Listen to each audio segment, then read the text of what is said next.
Hello everyone, welcome to philosophy junction. My name is Deepak Kumar. आज के session में आप सभी का स्वागत है। आज के सेशन में हम लोग दंड व्यवस्था को पढ़ेंगे। दंड एक सामाजिक व्यवस्था है। दंड व्यवस्था आदिकाल से समाज में चली आ रही है, केवल समय समय पर इसका स्वरूप बदल रहा है। प्राचीन काल में दंड का स्वरूप बदला, ईर्ष्या द्वेष पे आधारित हो गया है। वर्तमान में दंड का उद्देश्य व्यक्ति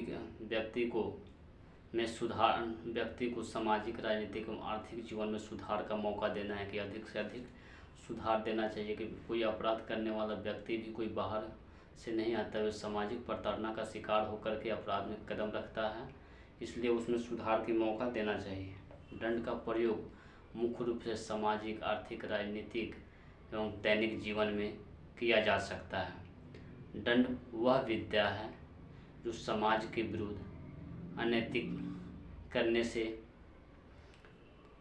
अशुभ करने से, बुरा कर्म करने से रोकता है।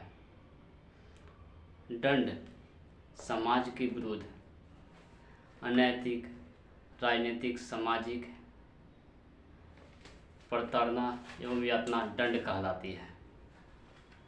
दंड का उद्देश्य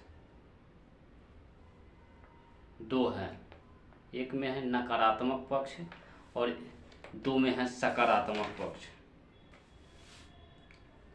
नकारात्मक पक्ष के अंतर्गत, एक नंबर में नकारात्मक पक्ष के अंतर्गत आते हैं तो दंड का उद्देश्य भविष्य में अपराध को रोकना है। दंड इसलिए दिया जाता है कि इसको देख करके भविष्य में कोई व्यक्ति अपराध न करे, कम से कम उसे एक बार ये तो जरूर याद करे कि हाँ, अगर मैं गलत करता हूँ तो मुझे सामाजिक व्यवस्था के अंतर्गत दंड दी जाएगी, इसलिए नकारात्मक दंड का प्रावधान किया। सकारात्मक दंड का उद्देश्य व्यक्ति में परिवर्तन लाना, सुधार लाना, कि सुधार का मौका देना, यही नकारात्मक उद्देश्य का मुख्य उद्देश्य है। दंड व्यवस्था के 3 प्रकार हैं। 1 नंबर प्रतिकारात्मक, 2 नंबर निवारक, 3 नंबर सुधारात्मक। एक नंबर जो दंड व्यवस्था है प्रतिकारात्मक, सुधारात्मक, बदला लेना। प्रतिकारात्मक दंड व्यवस्था के अंतर्गत टिट फॉर टैट, जैसा को तैसा, आप जैसा करते हैं उसी के अनुरूप आपको दंड मिलना चाहिए, उस दंड के भागी हैं। इस दंड व्यवस्था के अंतर्गत यदि आप किसी की हत्या कर देते हैं तो आपको भी उसी के अनुरूप उसकी हत्या कर दी जाएगी, तभी उस प्राणी को के साथ नैतिकता, न्याय हो पाएगा। अगर आप किसी की संपत्ति चोरी करते हैं, किसी को गोली मारते हैं, तो वैसा ही टिट फॉर टैट आपके साथ भी सलूक होना चाहिए। दांत के बदले दांत, आँख के बदले आँख। अब जिस अनुपात में अपराध करते हैं उसी अनुपात में दंड का प्रावधान किया गया है। प्रतिकारात्मक दंड में मृत्यु दंड भी कम है। प्रतिकारात्मक दंड को मानने वाले लॉक, कांट तथा हेगेल हैं। प्रतिकारात्मक पूरे प्रतिशोध एवं बदला की भावना पर आधारित है। निवारक दंड व्यवस्था के अंतर्गत व्यक्ति को समाज में सामाजिक, राजनीतिक और दैनिक जीवन में सुधार का मौका दिया जाता है, ताकि वह भविष्य में इस प्रकार के अपराध को नहीं दोहरा सके। उससे देख करके समाज को यह संदेश जाए कि भविष्य में इस प्रकार का अपराध नहीं किया जाए। अपराध करने पर समाज में जो आदिकाल से दंड व्यवस्था चली आ रही है उस व्यवस्था के अंतर्गत दंडित किया जाएगा, प्रताड़ित किया जाएगा, यातना दी जाएगी। भविष्य में अपराध को रोकने के लिए निवारक दंड की व्यवस्था की गई है। तीसरे नंबर पे आते हैं सुधारात्मक पक्ष।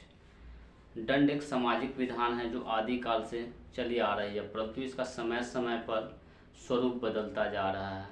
दंड की तरह तरह कड़ियाँ अपनाई जा रही है।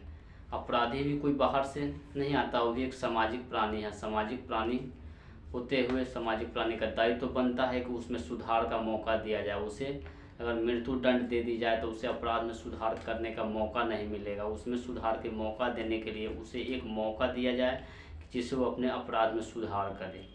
अपराध में सुधार करने के लिए मौका देने के बाद वह निश्चिंत मनुष्य सामाजिक प्राणी है।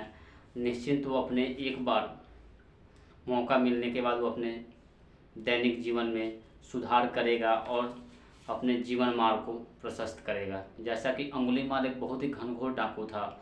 उस जंगल से गुजरने वाले प्रत्येक व्यक्ति को प्रत्येक दिन हजारों व्यक्तियों को मौत के घाट उतार देता था और प्रत्येक व्यक्तियों की उंगलियों का माला पहना करता था। एक दिन उस जंगल से महात्मा बुद्ध जाते हैं और तभी वो जंगल में प्रवेश करते हैं तो अंगुलीमाल शोर मचाते हुए बोलता है, ठहरो ठहरो। तो महात्मा बुद्ध तो स्वयं भगवान थे, कोई साधारण मनुष्य नहीं थे। वो बोलते हैं कि मैं ठहर गया, तुम कब ठहरोगे। तो गरजते हुए स्वरों में इनके साथ बर्ताव करता है। लेकिन महात्मा बुद्ध तो ईश्वर रूपी थे। उन्होंने उसे बोला कि आप जाइए एक वृक्ष का टहनी तोड़ के लाइए। तो जाता है, एक वृक्ष का टहनी तोड़ कर लाता है। तब महात्मा बुद्ध उसको बोलते हैं कि जाइए आप इसको फिर जहाँ से लाए हैं वहीं पे सटा के लाइए। तो बोलता है कि कैसे संभव है कि एक वृक्ष का टहनी टूट जाए और फिर उसमें सट जाए। तो वही बोलते हैं कि अगर आपको किसी को बचाने का अधिकार नहीं है तो आप मारते क्यों हैं। इस पर वो आग बबूला हो जाता है। फिर थोड़ा देर शांत होता है तब उसे बोलते हैं कि आप अपराध क्यों करते हैं। तो बोला कि मुझे अपने पत्नी धर्म का पालन करना है, माता पिता के धर्म का पालन करना है, उनके जीविकोपार्जन के लिए मैं करता हूँ। तब महात्मा बुद्ध बोलते हैं कि आप मुझे यहाँ पे बांध दीजिए और जाइए। आप पहले अपने पत्नी से पूछिए कि मैं जो अपराध करता हूँ उसमें आप सम्मिलित होंगे। उसके बाद अपने माता पिता से पूछिए। दोनों आदमी से बारी बारी पूछता है। दोनों आदमी कहता है कि नहीं, मैं उस अपराध में क्यों सम्मिलित हूँ। आप तो मेरे पति हैं, आपका धर्म बनता है कि आप मेरे जीविकोपार्जन करें। उसका माता पिता से भी बोला तो माता पिता भी वही बोलते हैं कि मैं क्यों इस अपराध में शामिल हूँ। मेरा तो दायित्व तो बनता है कि तो आप मेरे पुत्र हैं। मैं जिस तरह आपका बचपन में लालन पालन किया उस तरह आप भी मेरे ख्याल रखेंगे। तो वह वापस जाता है तो महात्मा बुद्ध को बोलता है। महात्मा बुद्ध बातों को सुनते हैं। तो उसके बाद क्या हुआ कि अंगुलीमाल के हृदय परिवर्तन हो जाता है। महात्मा बुद्ध के पैरों में गिर जाता है। वो बहुत बड़ा सन्यासी बन जाता है और महात्मा बुद्ध का शिष्य बन जाता है। उस दिन से वो अपराध जगत को छोड़ देता है। उसमें हृदयकारी परिवर्तन आ जाता है। उसी कड़ी में आते हैं तो आदि कवि वाल्मीकि अपने ज़माने के घनघोर पापी दुष्कर्मी थे, लेकिन उनमें भी समय के साथ हृदय परिवर्तन हुआ और वे महामानव आदि कवि रामायण के रचयिता बन गए। कोई भी आदमी कितना भी घनघोर पापी हो, उसमें एक बार सुधार का मौका देने से वो सामाजिक प्राणी है, उसमें सुधार का मौका मिलेगा। पछतावा होगा कि मैंने अपराध क्यों किया। उसके बाद वो अपने अपराध में सुधार करेगा। तो इसलिए दंड के सुधारात्मक पक्ष भी अति महत्वपूर्ण है। अगर आपको वीडियो अच्छा लगे तो लाइक, सब्सक्राइब और कमेंट करना ना भूलें। Thank you watching for this video.